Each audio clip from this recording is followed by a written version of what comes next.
Hi, this is Dr. Bear.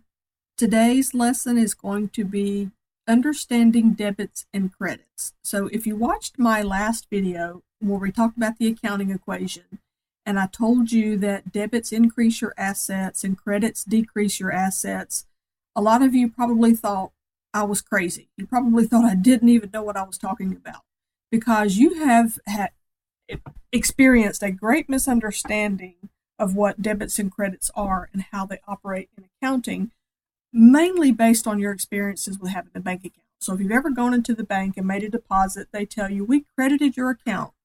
And if you've ever made a withdrawal, they tell you they debited your account. So you walk away thinking that a debit is a decrease and a credit is an increase. Then you come into an accounting class or you watch the video like I posted previously, and I told you something completely different, and it probably blew your mind. If you are new to accounting, most of you are going to struggle with debits and credits. So I'm providing this discussion in hopes that I will be able to clear up this misinformation for you.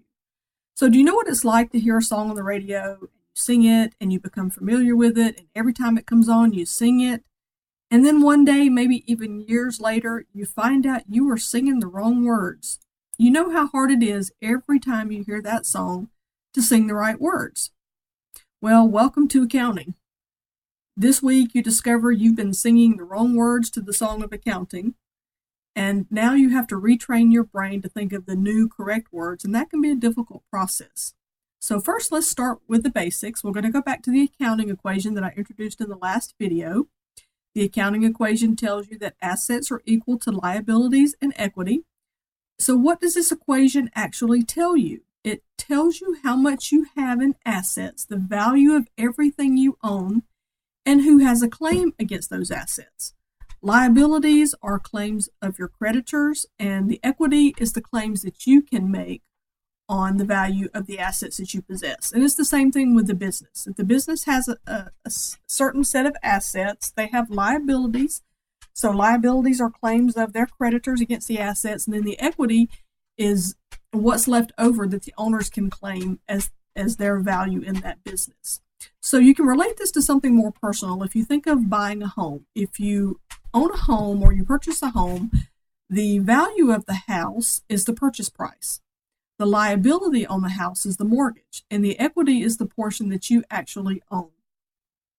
So let's say you have a $100,000 house and you borrow $90,000 from the bank and you put down a $10,000 down payment. The $100,000 purchase price of the house is the asset. The $90,000 you borrow from the bank is the liability, and the $10,000 down payment you put down is your equity. So the $90,000 from the bank plus the $10,000 of your equity, 90 plus 10, is equal to the $100,000 asset, the purchase price of that house. So the bank can make a claim against that home, 90%. They have a 90% claim against the value of your home unless you sell it or pay off that loan. And as you pay off that loan, the liability is going to decrease and your equity in that home hopefully is going to increase as long as the value of that home remains stable or doesn't decline. So you also remember from the last video that we talked about the fact that the accounting equation is an algebraic equation. It must balance. Anything you do to the left side of the equation, you must also do to the right side of the equation. So if we're increasing the left, we're increasing the right. If we're decreasing the left, we're decreasing the right. I hashed through all that in the previous video, so I'm not going to go into a lengthy discussion here on those same concepts. So let's get to the real question. What happens when you go to the bank and you make a bank deposit or a bank withdrawal? First, let me change my spreadsheet here because I want to show you something different. All right.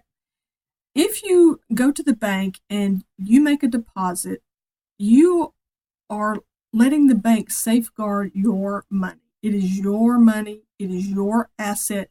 You are not relinquishing ownership to the bank. You are just giving it to them for safekeeping. They have to give it back to you whenever you demand it. If you go in to make a withdrawal of your money, they have to give it to you. So even though the bank is holding that money for you, they don't own any piece of it. They don't have any equity in your money. So if you've given the bank your money, what happens? What does that do to the bank's accounting equation? It creates a liability to the bank. You've given them an asset, but you can claim 100% ownership of that asset. It's almost as if the bank is your customer instead of you being the bank's customer, because when you make a bank deposit, it's as if you're giving them a loan. You're loaning them your money, and they have to pay it back when you demand it. That's a whole new conversation, because that changes your understanding of your relationship to the bank. So you make a loan to the bank by depositing money. You allow them to tell you if they'll pay you any interest, and if they do, how much interest they will pay you. And many times they charge you a fee for the privilege of borrowing your money. Now, doesn't that make you think? Now, I'm not trying to disparage banks and the very important duty that they have, because you are paying them a fee for the safeguarding of your assets that they are providing to you by holding the money for you. But I just want you to learn how to change your understanding of your relationship to your bank. So back to the scenario. You've given the bank your money, you've given them an asset to hold, and it has created a liability for them. The liability is what the bank refers to as your account. So when they tell you, we credited your account, well, yeah, they credited your account, but what is your account to the bank? It is a liability. What they've credited, what they've increased, is their liability. What they don't tell you is they have also debited their own assets, their own internal cash fund for the cash that you have given them to hold. So the bank debits its own assets, and they credit their liabilities, and they put your name on that liability. Every customer in the bank has a separate liability account for the bank. Conversely, when you go in to withdraw that money, the bank has to credit its assets, which decreases its assets, and they have to debit that liability account, which decreases that liability account for however much money you withdraw. Remember the accounting equation. Whatever we do to one side, we do to the other. If we're reducing our assets and reducing our liabilities, we keep that equation in balance. If we're increasing our assets and increasing our liabilities, again, we are keeping that accounting equation in balance. So the bank is not doing anything differently in their accounting records than other businesses do. But when you make a bank deposit, something happens completely different in your accounting records, because when you go back to your office and you record that deposit you just made to the bank, your bank account in your accounting records is an asset. It's a liability for the bank. It's an asset for you. So you are recording that bank deposit as a debit to your assets in your accounting records, which increases your assets. And the credit side of your entry, because remember, we have to have at least one debit and at least one credit in every transaction. Debits and credits must be equal. The accounting equation must remain in balance. The credit side of your entry is going to depend on where that money came from.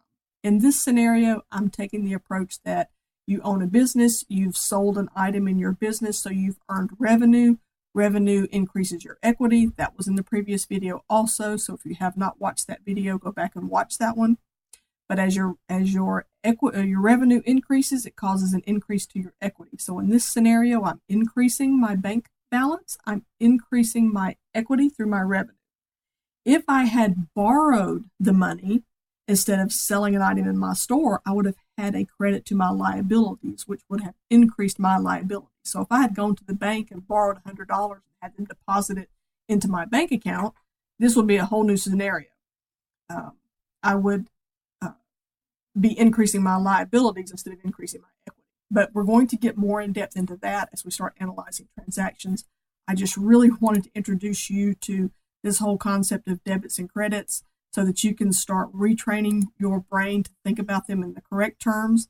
In accounting classes, they're going to tell you to think of a debit as left and a credit as right, because debits are increasing the left side of the accounting equation and credits are increasing the right side of the accounting equation.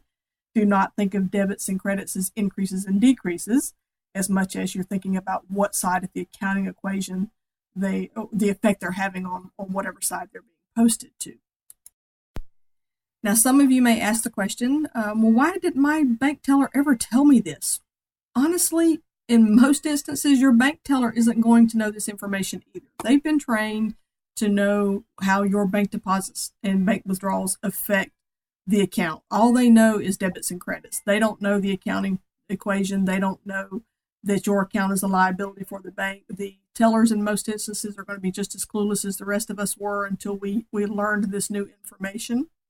And if any of you are familiar with the great radio personality from years ago, Paul Harvey, he had a great quote when he would do a story where he always ended it by saying, "Now you know the rest of the story."